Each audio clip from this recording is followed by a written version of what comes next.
Oggi parliamo di installatori di qualità.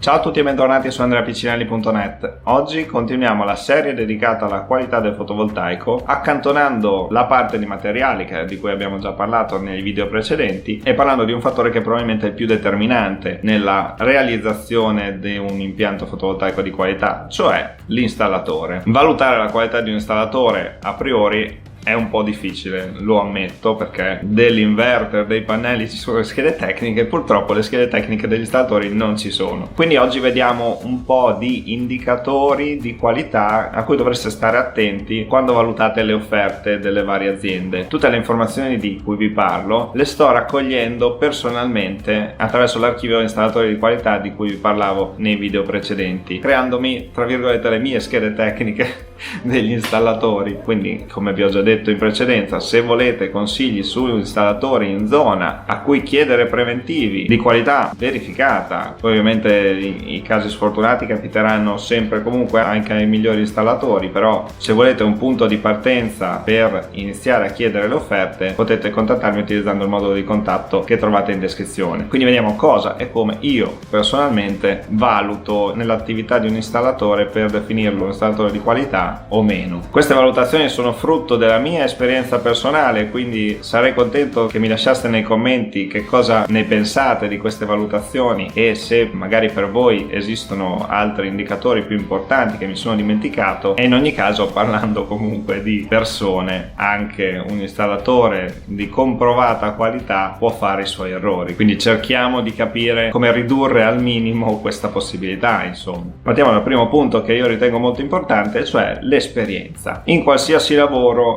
l'esperienza gioca un ruolo fondamentale, quindi una delle prime cose da chiedere all'installatore che vi sta proponendo l'impianto fotovoltaico è da quanti anni opera nel settore, perché come probabilmente vi ho detto in altri video c'è differenza tra un elettricista e un installatore di fotovoltaico, perché si parla di attività molto diverse e di appunto accortezze che un installatore esperto nel fotovoltaico ha un elettricista potrebbe non avere. Quindi il primo punto a cui fare attenzione è che il vostro elettricista di fiducia, se fa l'elettricista e non ha mai montato un fotovoltaico, sarebbe meglio che continuasse a fare l'elettricista e non si improvvisasse installatore di fotovoltaico. Quindi il primo consiglio è chiedere a ditte specializzate. Altra cosa che potete chiedere all'installatore che vi sta proponendo l'impianto è la sua clientela prevalente, perché sempre per il discorso legato all'esperienza, perché un installatore di fotovoltaico che fa impianti prevalentemente industriali magari è abituato a lavorare all'interno dei complessi industriali e quindi ad affrontare le problematiche che si creano in un ambiente industriale piuttosto che in un ambiente domestico. Se pensate all'impianto per casa vostra, potrebbe essere appunto più indicato un installatore che ha come clientela prevalente clienti domestici o clienti del terziario, uffici, comunque ambienti più a misura d'uomo piuttosto che una fabbrica o un complesso industriale, anche solo per la questione estetica. Altra informazione generale che potete chiedere è la potenza installata fino a quel momento, anche lì per darvi un'idea di quella che potrebbe essere l'esperienza di chi avete di fronte. Finite le informazioni generali, passiamo un po' all'esperienza personale dell'offerta. Insomma, come vi ho detto altre volte, diffidate di chi vi manda il preventivo a priori senza fare neanche un sopralluogo, senza chiedere informazioni sulla zona, eccetera. Un installatore di qualità, prima di formulare qualsiasi ipotesi, prima di formulare qualsiasi proposta commerciale, deve fare un sopralluogo sul posto, verificare quali sono le possibili problematiche, tra cui ombreggiamenti, problemi di esposizione, problemi di montaggio dei pannelli, problemi di installazione della parte inverter e quadristica. Insomma, se l'installatore non vede casa vostra, il vostro ufficio, la vostra azienda, difficilmente potrà formularvi una proposta mirata, una proposta di qualità. Altra cosa a cui dovete stare molto attenti sono le informazioni contenute nell'offerta. Una volta che l'installatore è venuto, ha fatto il sopralluogo iniziale, vi ha chiesto le prime informazioni per poter appunto capire e creare una proposta che vada bene per voi, deve darvi le informazioni giuste per valutare la sua offerta. Quali sono le informazioni che io ritengo essenziali all'interno di una proposta commerciale per l'installazione di un fotovoltaico? Innanzitutto un'analisi di quelli che sono i vostri consumi pre-intervento e una stima di quelli che saranno i consumi dopo l'intervento, così da capire se ne vale effettivamente la pena per il costo della realizzazione. Altra informazione imprescindibile: i materiali, marca, modello e numero dei materiali principali che vi vengono proposti, cioè marca, modello e numero di pannelli, marca, modello dell'inverter, schede tecniche di pannelli e inverter, perché senza queste informazioni voi praticamente sapete solo che vi vogliono montare un fotovoltaico, non avete modo di valutare la componentistica di quale qualità sarà. Altra cosa che un buon installatore sicuramente deve prevedere nel preventivo è l'elenco delle lavorazioni con relativi costi. Questo non vuol dire che vi deve elencare tutto quello che deve fare, cioè stendo il cavo, fisso il pannello, no, però per esempio se viene proposta l'installazione del fotovoltaico, l'installazione del monitoraggio e magari l'installazione di una pompa di calore, queste tre voci di costo devono essere splittate, devono essere separate in modo da darvi la possibilità di capire se ognuna rientra in un range di costo accettabile, e per capire se potete accettare la proposta per una, magari escludere qualche lavorazione. Altre cose molto importanti che dovrebbero essere contenute in un'offerta di qualità sono le possibili alternative, l'elenco dei costi accessori alla realizzazione dell'intervento, come le pratiche di connessione, le pratiche autorizzative, parlando del decreto rilancio, le pratiche per la cessione del credito, per l'ottenimento della detrazione fiscale, una stima di quelle che potrebbero essere le tempistiche di realizzazione e le tempistiche anche di messa in funzione dei vari impianti, e infine le condizioni di garanzia e di assistenza post vendita. Garanzia sia dei materiali, cioè la garanzia sull'inverter, la garanzia dei pannelli, la garanzia sul monitoraggio, su qualsiasi altra cosa, la garanzia sugli ottimizzatori, ma anche la garanzia che vi offre l'installatore sulle sue opere, perché anche l'installatore deve darvi una garanzia sul suo lavoro. E nell'assistenza post vendita esplicitare appunto quali sono le condizioni di garanzia sul suo operato, come possono avvenire gli interventi in garanzia, con quali tempistiche e magari anche quali sono i servizi di post vendita che l'azienda vi può offrire, come il servizio di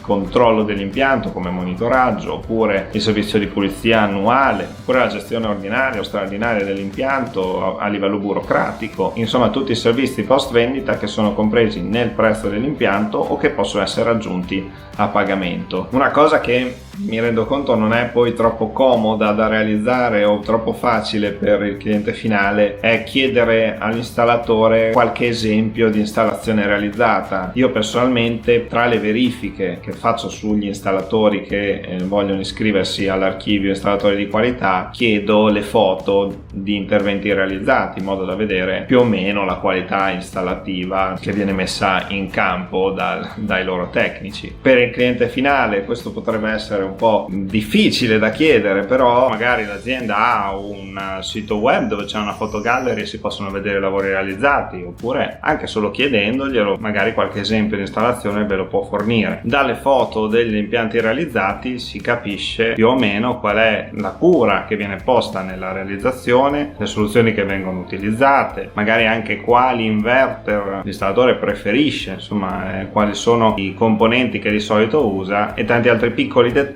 che messi insieme fanno la qualità installativa. Ultimo indicatore di qualità che si può evincere sempre dal preventivo sono i servizi compresi nel prezzo e i servizi opzionali. A meno che non stiate parlando con un installatore puro, cioè un elettricista specializzato nel fotovoltaico che nella sua offerta comprende esclusivamente la fornitura e posa dell'impianto, quando parliamo già di aziende un po' strutturate nell'offerta sono compresi anche i servizi collaterali all'installazione dell'impianto fotovoltaico, per esempio le pratiche di connessione, le pratiche per la detrazione fiscale, le pratiche per la richiesta della cessione del credito, magari anche gli attestati di prestazione energetica pre e post intervento. Queste 4 cose che vi ho detto, però, a parte la pratica di connessione, sono legate all'ipotesi in cui venga trasformato in legge il decreto rilancio. Vi ricordo che c'è una lunga serie di video a riguardo, quindi se volete andarvela a vedere vi lascio il link nella scheda che vedete passare. Altri servizi che possono essere compresi nell'offerta o in modo opzionale a pagamento, ma che comunque un installatore che si vuole definire di qualità dovrebbe poter essere in grado di offrire, sono l'assistenza post vendita. Anche lì bisognerebbe specificare con quali tempistiche viene effettuata questa assistenza, per esempio se c'è un guasto, se l'installatore è strutturato abbastanza da poter offrire il servizio in 24 ore, oppure comunque specificare un limite di tempo entro il quale viene almeno fatto il sopralluogo iniziale per risolvere il problema. Altri servizi che possono essere opzionali: il servizio di monitoraggio dell'impianto, non solo la fornitura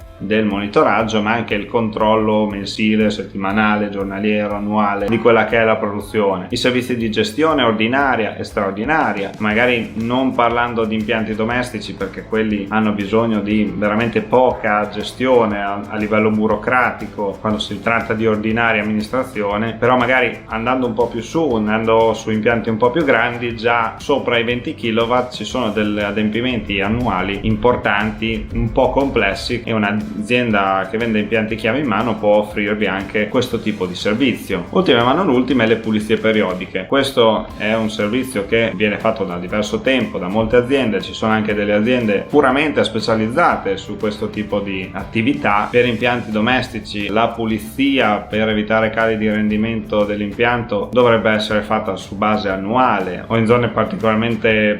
sporche, nel senso di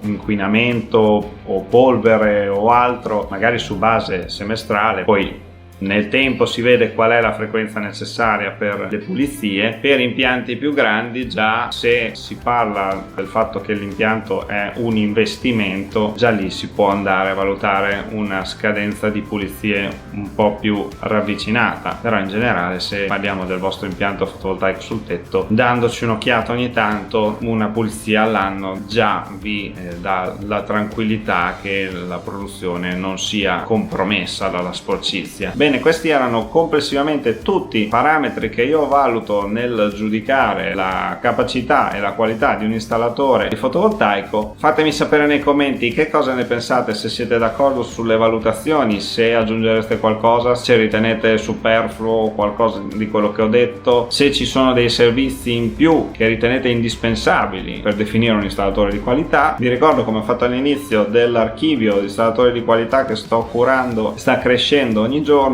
Se volete farne parte c'è un modulo apposito che vi lascio in descrizione. Se invece siete clienti finali che cercano ditte nella loro zona, potete contattarmi con l'altro modulo di contatto e vi risponderò consigliandovi l'azienda verificata più vicina a voi. Se il video vi è piaciuto, ricordatevi di lasciarmi un like e di condividerlo con i vostri amici. Se non siete ancora iscritti al canale e volete farlo, potete continuare a seguirmi cliccando sul tasto iscriviti e sulla campanella, così resterete aggiornati sull'uscita di ogni nuovo video. Noi ci vediamo nel prossimo video. Un saluto da AndreaPiccinelli.net.